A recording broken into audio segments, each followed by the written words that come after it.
मी पल्लवी गोरख आबनावे, प्रभाग क्रमांक 16 याची मी नगरसेविका आहे, भारतीय जनता पार्टी। हा विषय मला तुर्तच कळालाय। त्याच्यावर माझं एकच मत आहे की दोन्ही ह्यांनी एकत्र बसून समुपदेशाने जो तो योग्य तो निर्णय घ्यावा आणि या गरीब जनतेचा पण यामध्ये ही गरीब जनता चिरडली जाऊ नये असा माझा मानस आहे।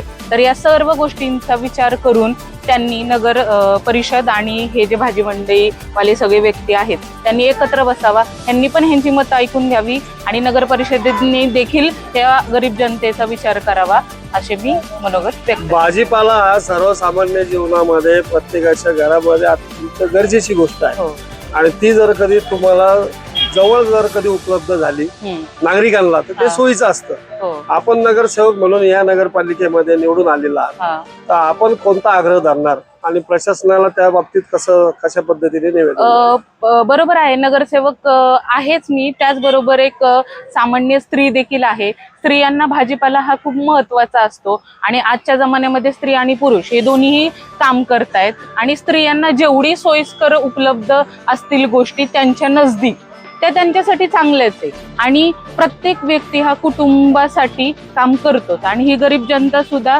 पोट भरण्यासाठीच इथं बसलेली आहे, तर त्यांचा पण जास्तीत जास्त विचार व्हावा असं मी एक स्वतः नगरसेवक आहे या उद्देशाने विचार करतो। किती महिला नगरसेवक आपल्या नगरपालिकेमध्ये आता आहेत? एक 8-10 वगैरे महिला असतील आणि बाकी पुरुष मंडळी आहे आणि बऱ्याचशा महिला बाहेर जॉब पण करतात आणि नगरसेवक पद सुद्धा सांभाळतात। स्वतः मी त्याच्यामधली आहे। सरकारी जॉब करतो? नाही, मी खाजगी जॉब करते। मी स्वतः एक टीचर आहे आणि एक सर्वसामान्य कुटुंबातील स्त्री आहे, त्यामुळे हे जे या लोकांचे प्रश्न आहे ते माझ्या नजदीकचे आणि जवळचे आहे, त्याच्यामुळे आपण सगळ्या महिला ज्या नगरसेविका आहेत त्या सगळ्या मिळून आपण सिओलला आणि तुमचं जी काही कमिटी असतात त्या कमिट्यांमध्ये या जागेसाठी आग्रह धरणार का?